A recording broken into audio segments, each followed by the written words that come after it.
বিয়ের পরে কিন্তু মেয়েদের স্বাধীনতায় কিছুটা হলেও হস্তক্ষেপ পড়ে যায়। এটা অবশ্য হাজব্যান্ড ওয়াইফ দুজনের ক্ষেত্রেই প্রযোজ্য। কেন এই কথা বলছি আজকে সেটাই তোমাদের সাথে শেয়ার করব, আর বলবো ঈদে কোথায় ঘুরতে গেলাম। হ্যালো, আসসালামু আলাইকুম everyone, this is Lamis and welcome to Lamis and Shovon. আচ্ছা, আজকের ব্লগে কিন্তু শোভন থাকবে না, তোমরা শুধু আমাকেই দেখবে, যেহেতু আমি আম্মুর বাসায় ছিলাম, শোভন আমার সাথে ছিল না।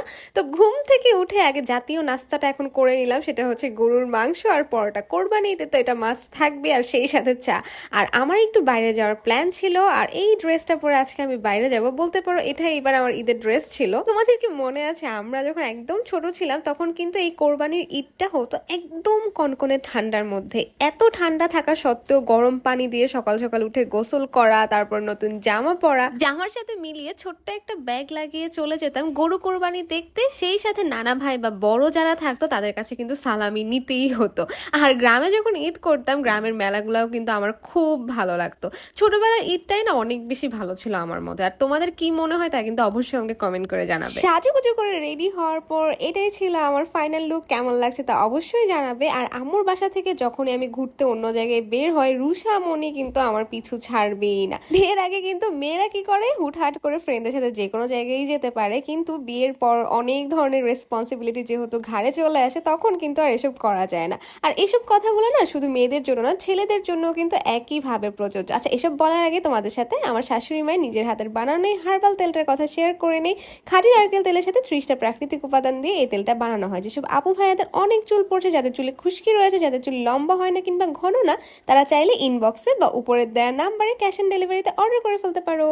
আচ্ছা, বিয়ে হয়ে যাওয়ার পরেও আমার মনে হয় যে হাজব্যান্ড ওয়াইফের দুজনেরই দুজনকে একটু স্পেস দেওয়া উচিত, যাতে তারা তাদের ফ্রেন্ডদের সাথে ঘোরাঘুরি করতে পারে, কিছুটা টাইম স্পেন্ড করতে পারে। আর তোমাদের সাথে এই গল্প করতে করতে কিন্তু আমরাও একটা রেস্টুরেন্টে চলে এসেছিলাম ধানমন্ডিতে। এটা আমরা অনেক দিন আগে থেকেই সিলেক্ট করে রেখেছিলাম, বাট আনফর্চুনেটলি এখানে আসার পর আমাদের একদমই ভালো লাগে নাই। ভালো যেহেতু লাগে না, লজ্জা শরম ত্যাগ করে কোনো কিছু অর্ডার না দিয়েই কিন্তু আমরা বের হয়ে গিয়েছিলাম। আর যে রোডটাতে আমরা ছিলাম, এই রোডটা এত সুন্দর লাগছিল, আমরা কিন্তু দাঁড়িয়ে কিছুক্ষণ ফটোশুট করে আরেকটা রেস্টুরেন্টে চলে এসেছি। কিন্তু ভাই, দুঃখের কথা কি আর বলবো, এই যে দেখো পুরো রেস্টুরেন্ট ছিল ফুল। আসলে ঈদের মধ্যে রেস্টুরেন্টে যাওয়ায় আমার মনে হয় সব থেকে বোকামি। এই কথাটা আমি প্রতি ঈদেই বলি, আবার সেম ভুলটাই করতে থাকি। চোরকির মতো এদিক সেদিক ঘুরতে ঘুরতে ফাইনালি আমরা একটা রেস্টুরেন্টে আসি, যেখানে অনেক বলার পর ওনারা তাড়াতাড়ি করে একটা টেবিল খালি করে দেয় আমাদের জন্য। বসার পরে মনে হচ্ছিল খাবার না খেতে পারলে এক্ষুনি অজ্ঞান হয়ে পড়ে যাব। সো সাথে সাথে কিন্তু আমরা আমাদের ফুড অর্ডার দিয়ে দিই, এবং ফুড অর্ডার দেওয়ার পর যেটা সব থেকে কষ্টের জিনিস, সেটা হচ্ছে খাবারের জন্য ওয়েট করা।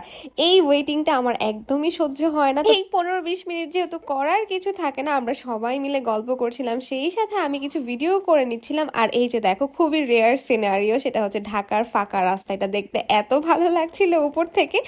আর দেখতে দেখতে আমাদের খাবার চলে এসেছিল। প্রথমে রুষার খাবারটা দিয়ে গিয়েছিল, আর আমার এত খিদা লেগেছিল, আমি হচ্ছে সেট মেনু অর্ডার দিয়ে দিয়েছিলাম। আমার ফ্রেন্ডরা তান্দুরি চিকেন অর্ডার করেছিল। ঘুরতে ঘুরতে এত খিদা লেগেছিল যে সব খাবারই অনেক মজা লাগছিল। আর আমরা যখনই ঈদের মধ্যে রেস্টুরেন্টে যাই, তখন আম্মু কি বলে জানো, বলে যে ঈদে তো ঘরের মধ্যেই ভালো ভালো খাবার আছে, রেস্টুরেন্টে গিয়ে খাওয়ার কি হলো। আমি জানি যে এটা সবার আম্মু একই কমপ্লেন করে। এদিকে আমাদের খাবার দাবার শেষ, আমরা বিল মিটিয়ে দিলাম। আর বললাম না যে আমাদের খাবার দাবার শেষ করতে করতে কিন্তু সন্ধ্যা হয়ে গিয়েছিল। আর বাসায় যদি এই টাইমে থাকতাম তখন কি করতাম বলো তো, চা খেতাম। তো চা খাবার জন্য আমরা 3 ফ্রেন্ড চলে গিয়েছিলাম ধানমন্ডির রবীন্দ্র সরোবরে। আর রবীন্দ্র সরোবরে বসে চা খেতে খেতে আড্ডা দেওয়ার কিন্তু অন্যরকম একটা ফিলিং কাজ করে। আচ্ছা, চা নিতে নিতে তোমাদের সাথে একটা ব্যাপার শেয়ার করি, সেটা হচ্ছে তোমরা যারা কন্টেন্ট ক্রিয়েশনের ব্যাপারে শিখতে চাও, ফেসবুক ইউটিউব থেকে টাকা ইনকাম করতে চাও, তারা কিন্তু এক্ষুনি আমাদের সাথে যোগাযোগ করতে পারো।